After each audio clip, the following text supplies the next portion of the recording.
End of the Great Depression. During the very first days of his administration, FDR took immediate steps to correct the nation's economic crisis. One of his first actions was to declare a 4-day national bank holiday to allow federal inspectors to look at each bank to see if it had enough money to stay in business. He also asked Congress to create laws that would help consumers as well as banks and other financial institutions.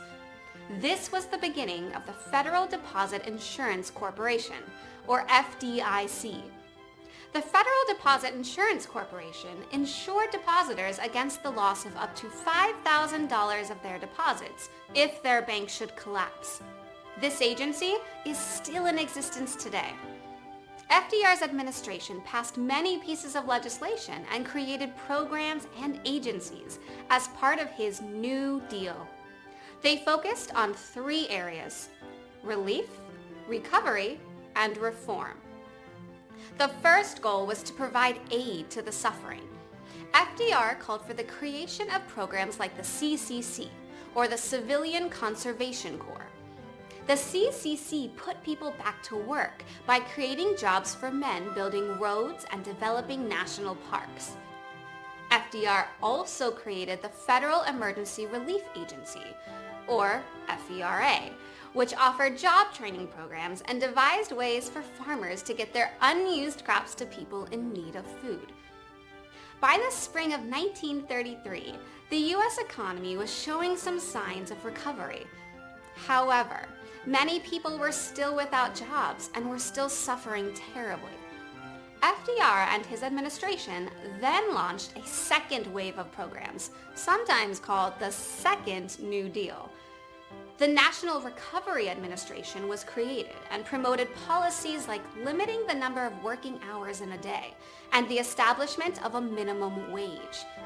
Other programs aimed at recovery included the Tennessee Valley Authority, which built dams to control flooding and brought electricity to poverty-stricken areas along the Tennessee River, and the WPA, or Works Progress Administration, which helped to provide jobs for 8.5 million people from 1935 to 1943.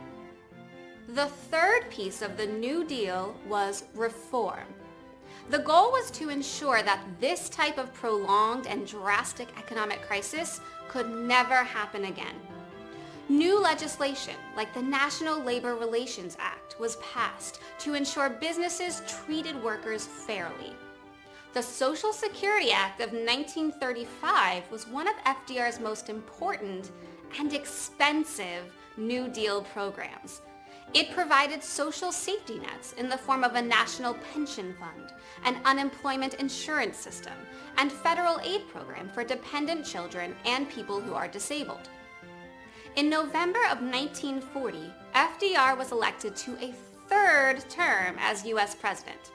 A constitutional amendment limiting a U.S. president to 2 terms would not be ratified for another 11 years. Although conditions in the United States were improving, the Great Depression was far from over. Meanwhile, in 1939, World War II had begun in Europe. Roosevelt promised that he would do everything he could to keep the United States out of the war.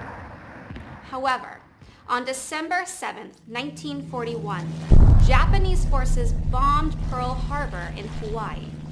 The United States was forced to declare war. With the U.S. at war, more workers were needed for a variety of jobs. Many men enlisted in the armed services. Other people went to work manufacturing the airplanes, ships, and weapons the U.S. needed to fight against Germany and the other Axis powers. The Brooklyn Navy Yard hired more than 70,000 workers to build ships. As men went off to war, women had new opportunities for work. Just as there was no one single cause of the Great Depression, it was likely the combination of FDR's New Deal and the need for workers at the start of World War II that brought this period of economic crisis to an end. FDR's New Deal policies have had a profound and lasting impact on life in the United States. Much of our infrastructure, including roads, bridges, water lines, schools, and libraries, were built as part of the New Deal. This allowed the economy of the U.S. to grow and strengthen. Programs like the FDIC continue to allow people to be confident that money is safe in U.S. banks.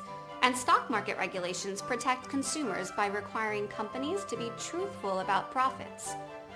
The Great Depression left a lasting legacy on the government and the people of the United States. Let's review what we have learned about the end of the Great Depression. Question 1. What did FDR do to quickly stabilize the U.S. banking industry? A. Set daily limits on bank withdrawals. B. Established a banking commission. C. Declared a 4-day bank holiday. D. All of the above. The correct answer is C. FDR declared a bank holiday to put a plan in place to stabilize U.S. banks. Question 2. Which law established a type of national pension fund for U.S. workers? A. The Social Security Act of 1935. B. Federal Emergency Relief Act. C. Agricultural Adjustment Act. D. Federal Securities Act. If you answered A, you know that the Social Security Act of 1935 established a type of national pension fund. Question 3. What major event is thought to have helped to bring an end to the Great Depression? A. The invention of the telephone. B. The establishment of the United Nations. C. The United States entered World War II. D. FDR was elected to his 4th term as President of the United States. The correct answer is C. Historians believe that the United States' involvement in World War II helped to bring an end to the Great Depression. Thinking question. Could a Great Depression happen again in the United States? Explain your thinking.